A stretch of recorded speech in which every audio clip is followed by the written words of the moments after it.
Boa noite para todos. Gostaria mais uma vez de falar um pouco da Palavra de Deus e pudesse ser útil assim a todos aqueles que tiverem acesso. Antes disto, gostaria de agradecer ao Senhor. Vamos orar. Obrigado, Senhor, nosso Deus e nosso Pai, por mais um dia que o Senhor nos dá, junto com a nossa vida, nossa saúde e principalmente o privilégio de poder conhecer a Tua verdade. Te adoramos por isso.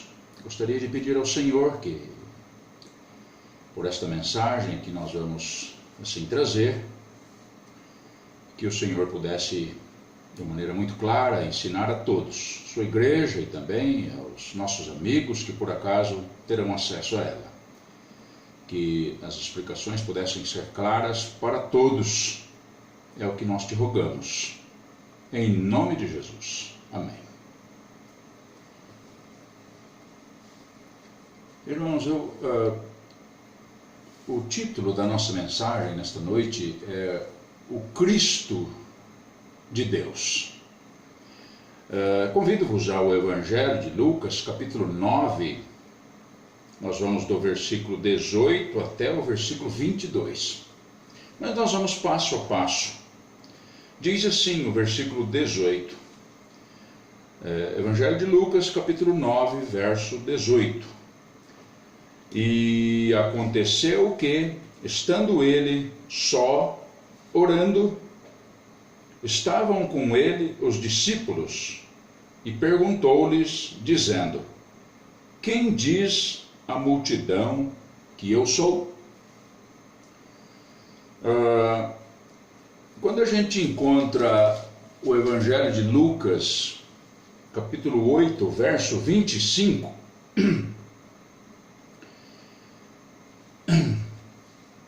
o texto diz assim: E disse-lhes, onde está a vossa fé? E eles, temendo, maravilharam-se, dizendo uns aos outros: Quem é este, pois, que até os ventos e a água manda e lhe obedecem? Nesse texto de Lucas, os discípulos perguntaram com admiração: Quem é este? Se a gente for para capítulo 9, versículo 9 de Lucas, nós encontramos o texto dizendo: E disse Herodes: João eu degolei. Quem é, pois, este de quem ouço dizer tais coisas? E procurava vê-lo. Lucas 9, capítulo 9, versículo 9, a pergunta de Herodes revelou sua preocupação. Quem é, pois, este? A estas perguntas, Lucas acrescenta a pergunta do próprio Senhor Jesus: Quem diz a multidão que eu sou? Nós vamos perceber aqui, irmãos, muitas foram as respostas dadas. Mas, para você que me ouve, quem é Jesus? O que significa Jesus para você? Ora, nós precisamos saber quem é Jesus. No nosso texto, Evangelho de Lucas, capítulo 9, verso 19, diz assim: E respondendo eles, disseram, sobre a pergunta dele, Quem diz a multidão que eu sou? Então eles disseram: João Batista. Outros, Elias. E outros, que um dos antigos profetas ressuscitou. Bom, o temor de Herodes de que João Batista tivesse ressuscitado não era somente um pensamento seu. Se a gente for no Evangelho de Lucas, capítulo 9, verso 7, nós vamos ver assim: E o tetrarca Herodes ouviu todas as coisas que por ele foram feitas, e estava em dúvida, porque diziam alguns que João ressuscitara dentre os mortos. Então, essa questão de Herodes não era somente sua, ele já ouvia pessoas falando sobre isso. Vamos lembrar que Herodes mandou decapitar João o Batista. Evangelho de Mateus, capítulo 14. E ele deveria estar meio atormentado com estas, né, com a aparição de Jesus e com o que o povo estava dizendo. O povo falava desta possibilidade, que esta era uma possibilidade, mas outros diziam que ele fosse Elias, e outros, um dos antigos profetas. É assim que nós vemos aqui a resposta dos discípulos. Mas o fato é que cada uma destas especulações estava longe da realidade, como hoje, meus amados. Por exemplo, quem é Jesus para você? Eu conheci uma pessoa que disse uma vez para mim: olha, Ari, eu creio que Jesus existiu, eu creio que ele foi um homem bom, que só queria fazer o bem, mas que um dia o mataram e acabou. Então muitos pensam assim. Muitos pensam que ele era filho apenas de José e Maria. O Evangelho de Lucas aqui, capítulo 3, versículo 23, nós encontramos, falando da genealogia de Cristo, diz assim o texto da palavra de Deus: e este mesmo Jesus estava como que começando os 30 anos, sendo, como se cuidava, filho de José.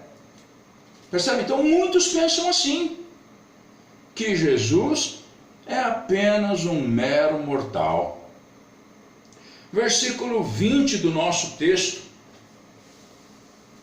Depois então da pergunta para saber o que é que a multidão dizia sobre ele, então eles dão as respostas. Verso 20: e disse-lhes: e vós, quem dizeis que eu sou? E respondendo Pedro disse: o Cristo de Deus. Esse é o nosso título, irmãos. O que nós vemos aqui? Depois das respostas que o Senhor então pergunta aos seus servos sobre a multidão, ele pergunta para eles: e vós, quem dizeis que eu sou? Esta pergunta de Cristo indica que há um contraste com o que a multidão pensa. Meus amados, nós não podemos comparar o Senhor Jesus, o Criador. Olha o Evangelho de João, capítulo 1, versículo 1 também, falando de Cristo. No princípio era o Verbo, e o Verbo estava com Deus, e o Verbo era Deus. Ele estava no princípio com Deus. Todas as coisas foram feitas por ele, e sem ele nada do que foi feito se fez. Então, meus amados, nós não podemos comparar o Senhor Jesus, o Criador, com sua criatura. De fato, nós não devemos crer nos homens. A resposta de Pedro aqui é extremamente, exageradamente mais profunda do que parece ser. Foi o resultado de uma revelação divina, não de uma dedução humana. O Evangelho de Mateus, capítulo 16, falando desta mesma pergunta, deste mesmo assunto, vejam como está escrito. Evangelho de Mateus, capítulo 16, verso 15. Disse-lhes ele: e vós, quem dizeis que eu sou? E Simão Pedro respondendo disse: tu és o Cristo, o Filho do Deus vivo. E Jesus respondendo disse-lhe: bem-aventurado és tu, Simão Barjonas, porque tu não revelou a carne e o sangue, mas meu Pai que está nos céus. Então, o resultado desta revelação que Pedro faz é o resultado de uma revelação divina. Foi Deus quem revelou para que Pedro pudesse falar. Esta convicção pessoal de Pedro, irmãos, é o resultado da obra de Deus naquele homem. Por isso, aquele homem usou aquelas palavras para descrever a Jesus. Não teremos esta convicção se não for dada por Deus. O pensamento do homem comum nunca vai chegar neste entendimento. E então vai dizer que Cristo era um bom homem, que fez boas coisas, mas que morreu e acabou. Não sabemos exatamente até onde Pedro, nós não sabemos até onde Pedro compreendeu o que ele estava falando, mas sabemos que foi uma revelação divina. A confissão de Pedro é que Jesus, a confissão de Pedro é que Cristo é o ungido, o enviado de Deus, o prometido Messias. E em Mateus 16:16, ele é acrescentado um pouco mais, olha, tu és o Cristo, o Filho de Deus. Então, filho expressa a divindade, a identificação com o Pai. Gostaria que a gente percebesse que Maria e José foram deixados de lado aqui. Consegue ver? Maria e José foram deixados de lado aqui. Então, apesar de toda a bondade, Jesus não é somente aquele bom homem que um dia foi morto injustamente, mas Jesus foi morto por causa dos nossos pecados, por nossas vidas, em nosso lugar. Convido-vos ao profeta Isaías, capítulo 53, um texto maravilhoso para falar de Cristo e o que ele fez e por quem fez. Isaías 53, versículo 3: era desprezado e o mais rejeitado entre os homens, homem de dores e experimentado nos sofrimentos, e como um de quem os homens escondiam o rosto, era desprezado, e não fizemos dele caso algum. Verdadeiramente ele tomou sobre si as nossas enfermidades, e as nossas dores levou sobre si, e nós o reputávamos por aflito, ferido de Deus e oprimido. É o que aquele homem diz. Muito bom, mas chegou um dia que morreu e acabou. Então, reputando ele como aflito e ferido de Deus e oprimido. Mas ele foi ferido por causa das nossas transgressões e moído por causa das nossas iniquidades. O castigo que nos traz a paz estava sobre ele, e pelas suas pisaduras fomos sarados. Todos nós andávamos desgarrados como ovelhas, cada um se desviava pelo seu caminho. Mas o Senhor fez cair sobre ele a iniquidade de todos nós. Ele foi oprimido e afligido, mas não abriu a sua boca. Como um cordeiro foi levado ao matadouro, e como a ovelha muda perante os seus tosqueadores, assim ele não abriu a sua boca. Por conta disso,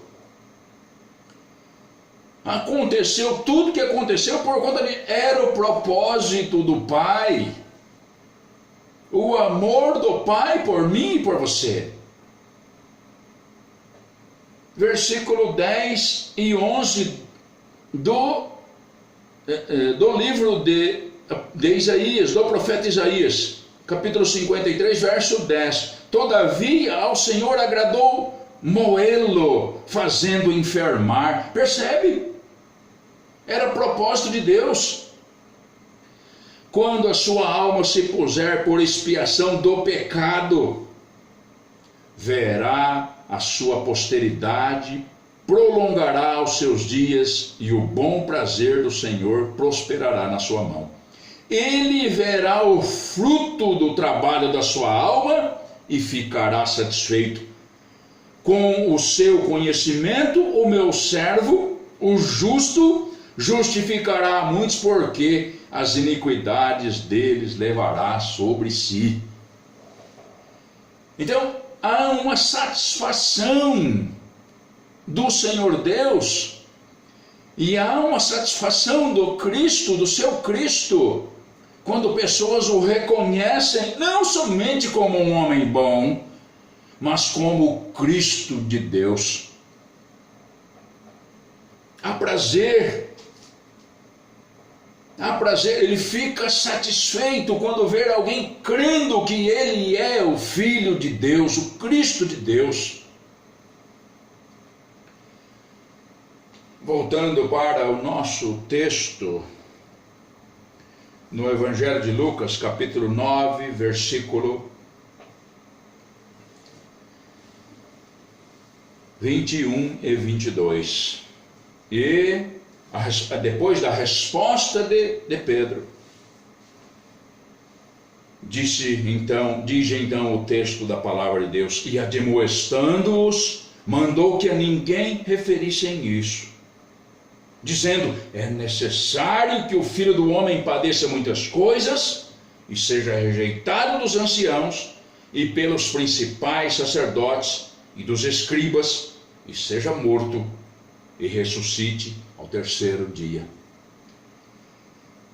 Depois da afirmação de Pedro, da confissão de Pedro,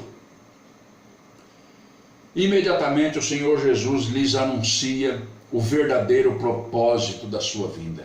Ele começa dizendo: é necessário que o Filho do Homem padeça muitas coisas. Meus irmãos, olha aqui o profeta Isaías, olha o texto que nós ouvimos aqui, de Isaías 53. E dentre estas muitas coisas que ele iria padecer, ele destaca a rejeição religiosa. Percebeu aqui? É necessário que o Filho do Homem padeça muitas coisas e seja rejeitado dos anciãos e pelos principais sacerdotes e dos escribas. Ele destaca a rejeição dos religiosos e de tantos outros. Quando o homem nega a divindade de Cristo, nega-lhe o poder.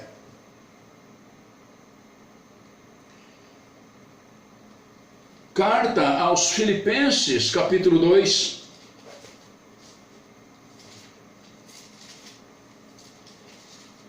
Carta aos Filipenses, capítulo 2. Verso 9: por isso também Deus o exaltou soberanamente, e lhe deu um nome que é sobre todo nome, para que ao nome de Jesus se dobre todo o joelho dos que estão nos céus e na terra e debaixo da terra, e toda língua confesse que Jesus Cristo é o Senhor, para a glória de Deus Pai. Então, toda vez que o homem deixa de proferir que Jesus é o Filho de Deus, toda vez está negando a sua divindade, está negando o poder que é dele. O Senhor Jesus aqui no nosso texto está falando dos religiosos. Os religiosos têm sim maior culpa. Por quê? Porque eles são aqueles que devem se preparar para alimentar os demais. Então, quando há rejeição da parte deles, há uma maior culpa. Os religiosos são os de conhecimento, e que quando falam convencem muita gente. Muitos deles negam que Cristo é o único enviado. Eles mesmos se consideram enviados, inclusive para perdoar pecado dos homens. Esta afirmação do Senhor Jesus aqui veio num momento crucial e deve ter produzido grande impacto na mente dos discípulos, sendo eles os religiosos. Pedro acabara de confessar que Cristo era o enviado de Deus quando Jesus fala de rejeição dos religiosos. Rejeitar o senhorio de Cristo, irmãos, é não ser obediente a Cristo, para lhe obedecer em tudo. E o Senhor Jesus continua dizendo do que iria acontecer com ele: e seja morto. Olha Isaías aqui novamente. Não é? E seja morto. Então, como se não bastasse o anúncio da sua morte, morte daquele que eles confiavam, ainda está falando da rejeição daqueles religiosos.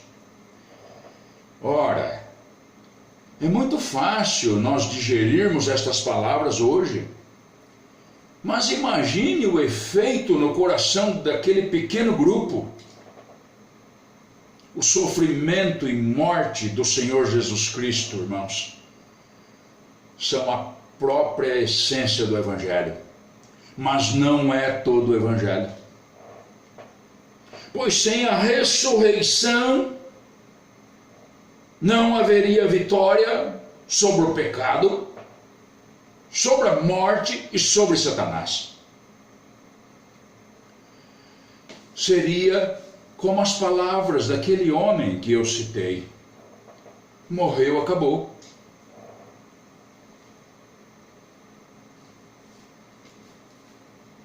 Primeira carta de Paulo aos Coríntios, capítulo 15.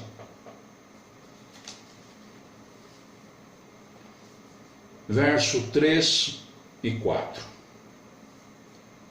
Está dizendo assim a palavra de Deus: porque primeiramente vos entreguei, o apóstolo Paulo está escrevendo aos irmãos em Corinto, porque primeiramente vos entreguei o que também recebi, que Cristo morreu por nossos pecados, segundo as Escrituras. Verso 4, e que foi sepultado e que ressuscitou ao terceiro dia, segundo as Escrituras. Notou? Observe a repetição de segundo as Escrituras, ligado com a sua morte e ressurreição. Então havia sido anunciado já. É verdade que Cristo morreu, mas a razão por que morreu é de suma importância. Talvez muitos não saibam. Por nossos pecados. É isso que está dizendo a palavra de Deus. Segundo 1 Coríntios capítulo 15, verso 3. Porque primeiramente vos entreguei o que também recebi, que Cristo morreu por nossos pecados. É importante que todos saibam, talvez todos conseguem chegar neste mesmo pensamento, nesta mesma decisão de que Cristo morreu. Mas nós precisamos saber por que morreu. Por nossos pecados. Isto quer dizer que Cristo não somente satisfez a Deus e suportou o juízo que os pecados e os pecadores merecem, mas quando ele diz nossos, indica que foi uma morte substitutiva. Ele morreu por nós. Foi isso que Pedro disse, inspirado por Deus. Então, meus amados, Aquela pergunta de Cristo foi o pano de fundo divinamente preparado por Deus para que Pedro fizesse a preciosa confissão. Por acaso é assim que você crê? Por acaso é assim que você vê Jesus? Que o Senhor abençoe sua palavra. Em nome de Jesus. Amém.